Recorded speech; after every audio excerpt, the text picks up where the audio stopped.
వైకుంఠపాలి ఆడకండి అన్నాడు. వైకుంఠపాలి వద్దు, మమ్మల్ని కొనసాగించండి అన్నాడు. అంటే మమ్మల్ని మింగద్దండి అని ప్రజలను విజ్ఞప్తి చేస్తా ఉన్నాడు. నువ్వేమో సూపర్ 6 అని చెప్తివి, ఎక్కలేని అబద్ధాలన్నీ కూడా హామీల రూపంలో వండి వార్చి ప్రజలను నమ్మించి మోసం చేసి ఓట్లు వేయించుకొని గద్దెనెక్కితివి. మరి నువ్వు వచ్చినాక చేసింది ఏమయ్యా అంటే, ఈ సంవత్సర కాలంలో చంద్రబాబు నాయుడు గారు ఈ రాష్ట్రాన్ని ఏ గతి పట్టించారంటే,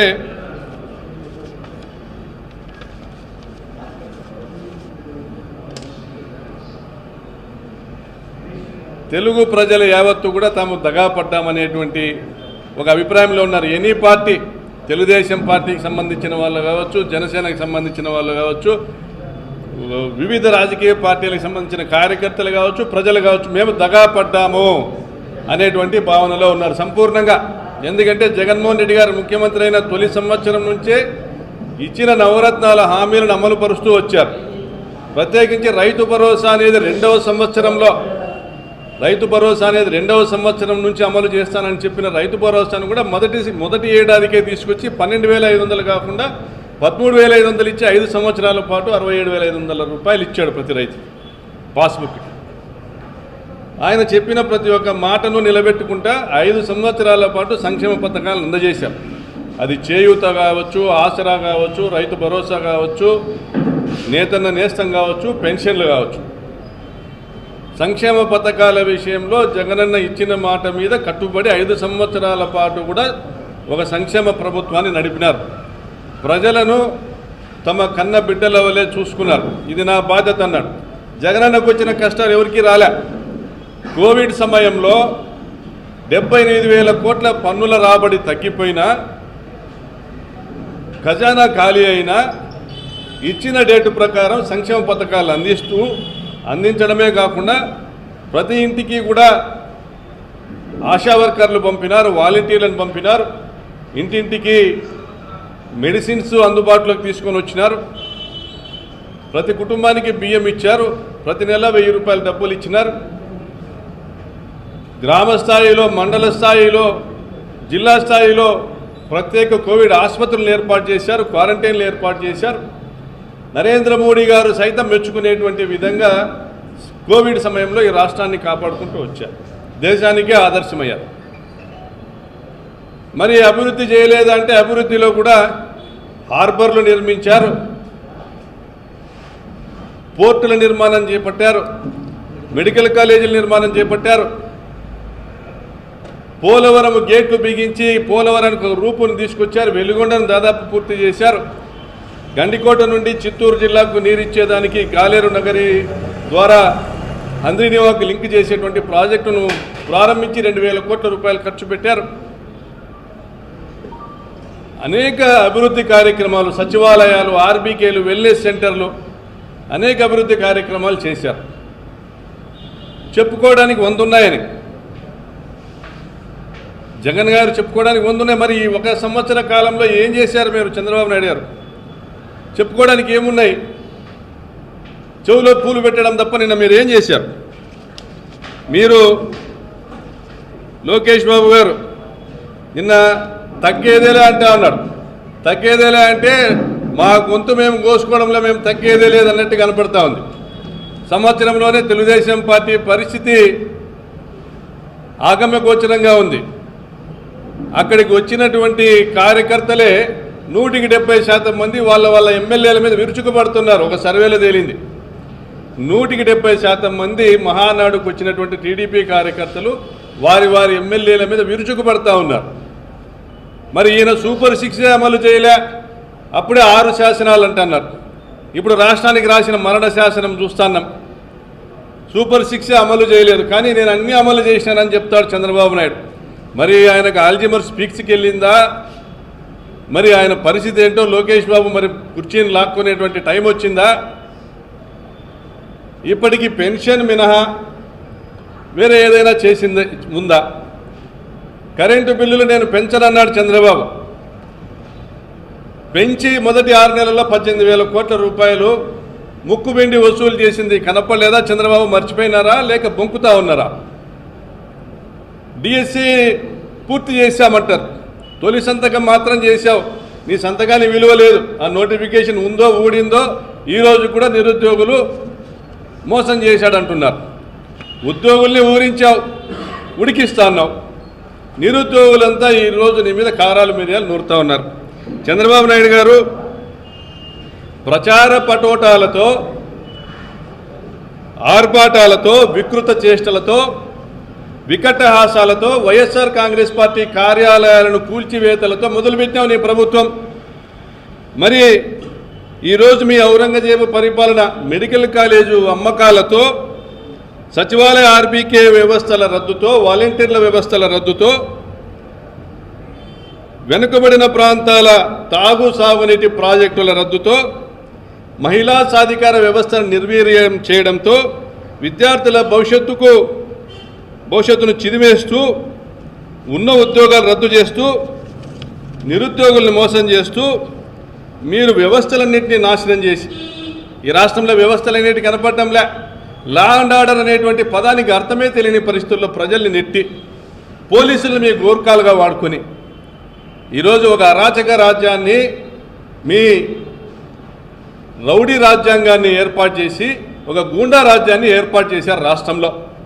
పథకాలు అడిగితే గొంతు కోస్తారేమో, గొంతెత్తితే గొంతు కోస్తారేమో అనేటువంటి ఒక భయాన్ని కల్పించారు ఈరోజు రాష్ట్రంలో. వైఎస్ఆర్ కాంగ్రెస్ పార్టీ నాయకులను జైళ్లకు పంపి దాన్ని గొప్పలుగా చెప్పుకుంటా ఉన్నారు మహానాడులో. ఒక ఆయన ఎక్కడ పోయాడో తెలియదంటే, ఇంకొక ఆయన జైల్లో ఉన్నాడంటే, ఇంకొకరికి ఏమైందో తెలుసు కదా అంటున్నాడు. రెడ్ బుక్ గురించి గొప్పగా చెప్పుకుంటా ఉన్నాడు. మరి మీకు అధికారం ఇచ్చింది ఇందుకేనా అని ప్రజలు చర్చించుకుంటా ఉన్నారు. మరోవైపు సంక్షేమ పథకాల విషయంలో మీరు మోసం చేసిన ప్రతి ఒక్క విషయం కూడా ఈరోజు ప్రజలు చర్చించుకుంటా ఉన్నారు. మరి చెవులో పూలు పెట్టే కార్యక్రమం, కరెంటు బిల్లులు పెంచనన్నావు, పెంచేశావు. 2005లో మొదలైన హంద్రీనీవా, గాలేరు నగరి మరియు హెచ్ఎల్సి మోడర్నైజేషన్ పూర్తి చేయలేదు. రాయలసీమ కోసం పోలవరం అని చెప్పావు, పోలవరమే పూర్తి చేయలే. అప్పుడే ఏ ప్రాజెక్టు కూడా పూర్తి చేయలే. 2005లో మొదలైన ప్రాజెక్టులు అప్పుడే పోలవరం నుంచి బనకచెర్లకు 80,000 కోట్లతో పనులు అనౌన్స్ చేస్తా ఉన్నావు. రోజుకు ఒక ప్రకటన ఇస్తావు. మొన్నటి వరకు నాదే ఇన్ఫర్మేషన్ టెక్నాలజీ మీద నాకే ఉన్నాయి పేటెంట్ రైట్స్ అన్నావు. ఈరోజు ఆర్టిఫిషియల్ ఇంటెలిజెన్స్ అంటా ఉన్నావు. అయ్యా చంద్రబాబు నాయుడు గారు, 95లో మెయిన్ ఫ్రేమ్స్ భూమి వచ్చింది దేశంలో. ప్రపంచవ్యాప్తంగా మెయిన్ ఫ్రేమ్స్ మీద ఐటీ ఉద్యోగులు కావాల్సి వచ్చిన పరిస్థితి వచ్చినప్పుడు లక్షలాది మంది ఈ దేశం నుంచి వివిధ అమెరికా లాంటి దేశాలకు వెళ్ళారు. అదొక భూమి వచ్చినటువంటి టైం, ఐటీ భూమి అది. 92లో నేదురుమల్లి జనార్దన్ రెడ్డి గారు ముఖ్యమంత్రిగా ఉన్నప్పుడు రాజీవ్ గాంధీ గారు భూమి పూజ చేసినటువంటి హైటెక్ సిటీని నువ్వు వచ్చినాక పూర్తి చేసి నేను హైటెక్ సిటీ నేనే కట్టానంటావు. రాజశేఖర రెడ్డి గారు తెచ్చిన ప్రాజెక్టులు కావచ్చు, పివి నరసింహారావు ఎక్స్ప్రెస్ హైవే కావచ్చు, రాజీవ్ గాంధీ ఇంటర్నేషనల్ ఎయిర్పోర్ట్ కావచ్చు, అన్నీ కూడా ఆయన పూర్తి చేసినవన్నీ కూడా నేనే తెచ్చానని చెప్తావు. మరి ఈ రాష్ట్రానికి నేనే బ్రాండ్ అంబాసిడర్ అంటావు. కరువుకు నువ్వే బ్రాండ్ అంబాసిడర్, అబద్ధాలకు నువ్వే బ్రాండ్ అంబాసిడర్, ఈ రాష్ట్రాన్ని దగా చేయడానికి వెన్నుపోటుకు నువ్వే బ్రాండ్ అంబాసిడర్. మరి అటువంటి చంద్రబాబు నాయుడు గారు ఇంకా చెవులో పూలు పెట్టేటువంటి అనేక మాటలు మాట్లాడుతూ ఉన్నారు. ఆయనకు తోడు ఇప్పుడు ఆయన కుమారుడు వచ్చాడు. కాబట్టి ప్రజలారా మేము గమనించి చెప్తా ఉన్నది ఒకటే, వైకుంఠపాలి తప్పదు. చంద్రబాబు నాయుడు గారు ఆలోచన 3 లక్షల కోట్ల రూపాయలు నేరుగా పేదలకు ఇచ్చిన జగన్మోహన్ రెడ్డిని ఓడించిన జనానికి మనం పథకాలు ఎందుకు ఇవ్వాలనే ఆలోచనలో ఆయన ఉన్నాడు. అందుకే 2 లక్షల కోట్ల రూపాయలని తాము పెట్టుబడులు పెట్టినా, తాము భూములు కొనుక్కున్నటువంటి అమరావతి ప్రాంతంలో పెట్టుబడులు పెట్టడానికి రాష్ట్ర సంపాదన అంతా తీసుకొని అక్కడ పెట్టుబడులు పెట్టే కార్యక్రమం చేస్తూ ఉన్నాడు. 5-6 కంపెనీలకు 1,00,000 కోట్ల రూపాయల పనులు ఇచ్చాడు. వారి ద్వారా సగం డబ్బులను ఆయన దొబ్బేటువంటి కార్యక్రమాన్ని చేస్తూ ఉన్నాడు.